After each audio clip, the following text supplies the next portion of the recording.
Auvers-sur-Oise, une lumière grise, un bleu turquoise. Tu auras mis longtemps, tu auras mis longtemps, mais aujourd'hui Vincent, oui, précisément à Arles, où il y a une fondation Vincent Van Gogh. Alors la deuxième bonne raison pour laquelle c'est intéressant, cette chronique d'aujourd'hui, c'est que vous avez rencontré, Henri Jean, quelqu'un qui est de la famille. Ah ben, l'héritier.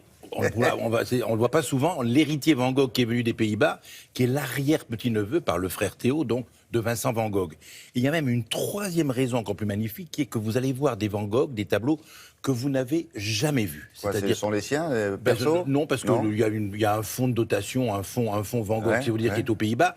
Et comme la fondation Van Gogh Arles a été créée il y a 2 ans, régulièrement, ils exposent des tableaux. Et là, ils n'avaient jamais montré certains tableaux qui ont été faits, en plus, en Provence. Quand vous dites c'est l'héritier, c'est-à-dire que c'est lui qui gère la fortune. C'est-à-dire que c'est un tout petit peu spécial parce qu'il y a l'État hollandais derrière. Je veux dire, il ne peut pas s'amuser demain, par exemple, à vendre 2 tableaux et à partir aux Bahamas. D'autant que Vincent Van Gogh, il n'a jamais vendu un tableau. Ah non, de sa vie, voilà. Et alors, j'ai même une histoire assez amusante qui était que, alors, l'endroit où il a le plus habité à la fin de sa vie, donc, il était à Paris, il a découvert la peinture moderne, l'art moderne, je veux dire, il a voulu partir en Provence, il était à la recherche du Japon. Donc, il part en Provence parce que les formes, parce que la vue. Alors, il va là-bas, il devient un peu zinzin, l'absinthe, tout ce qu'on peut imaginer. Oui. Il se comblerait, et il se fait enfermer à l'asile de Saint-Rémy de Provence. Il y a un asile là-bas, géré par des religieuses. Saint-Paul de Monzol, ça s'appelle l'asile Saint-Paul de Monzol.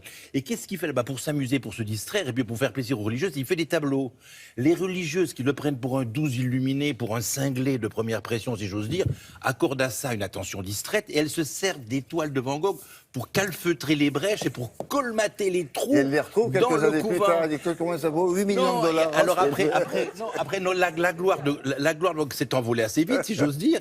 Mais après, quand elles ont volé, ah mon Dieu, c'était le fou furieux. Elles ont cru à la cave pour récupérer les tableaux, mais les tableaux étaient rongés par les rats et par les belettes et par tout ce qu'on peut imaginer. Ce qui fait que les rats de Saint-Rémy de Provence et les belettes, elles ont elles connaissent par cœur. Ce sont les spécialistes de la peinture de Van Gogh. Alors donc nous sommes allés donc dans la fameuse fondation Van Gogh. On a vu donc le neveu, l'arrière-petit-neveu, Vincent Willem Van Gogh, qui a haute main sur les tableaux de son ancêtre, à la fondation Van Gogh.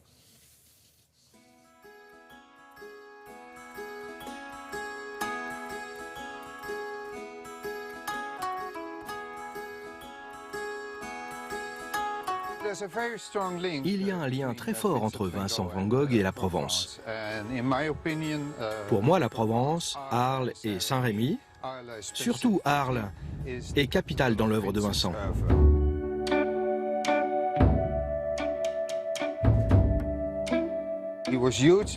Il a été fortement inspiré ici à la fois par sa coopération avec son ami Paul Gauguin et aussi par les sites naturels et les habitants d'ici.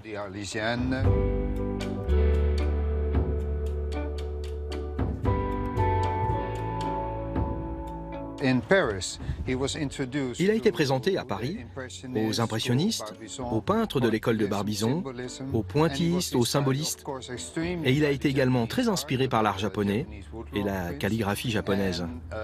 En arrivant ici, en Arles, il a mélangé toutes ces inspirations et il a développé son propre style.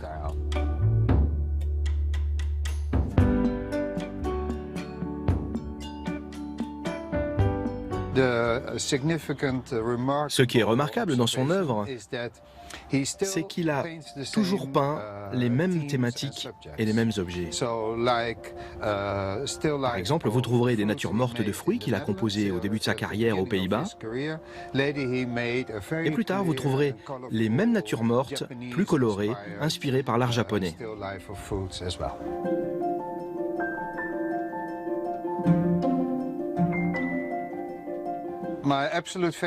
Mon tableau préféré est celui qu'il a peint lorsqu'il était à l'hôpital psychiatrique Saint-Paul à Saint-Rémy. Il avait reçu une lettre de son frère Théo, lui annonçant la naissance d'un petit garçon. Et Vincent était si heureux d'apprendre la nouvelle qu'il a peint le tableau « Les amandiers en fleurs », qu'il a dédicacé à la naissance de ce petit bébé. Et ce petit bébé était mon grand-père. Ce n'est pas le tableau le plus connu, mais c'est le tableau le plus vendu sous la forme de posters, de tasses, etc.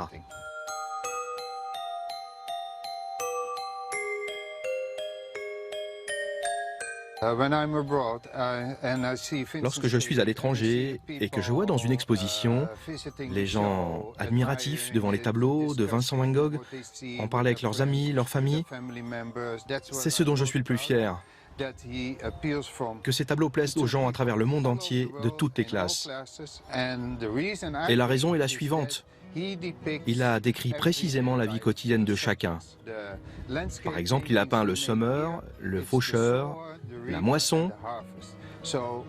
Donc, ce sont à la fois des tableaux qui parlent de la vie de chacun et du cycle de nos vies. Il y a un accident. Voilà, ça se passe à la Fondation Vincent Van Gogh. À la Fondation Van Gogh à Arles, et on raconte que le médecin lui prescrivait de la digitaline, ça lui perturbait sa perception, c'est pour ça qu'il voyait tout en jaune. Ah, c'est oui. pour ça, c'est ça l'explication des tableaux jaunes. Donc c'est jusqu'au 15 septembre. Oui, à peu près, on aura le temps d'en reparler. Voilà. Merci. Et 31 tableaux inédits. Merci 31 beaucoup. tableaux inédits.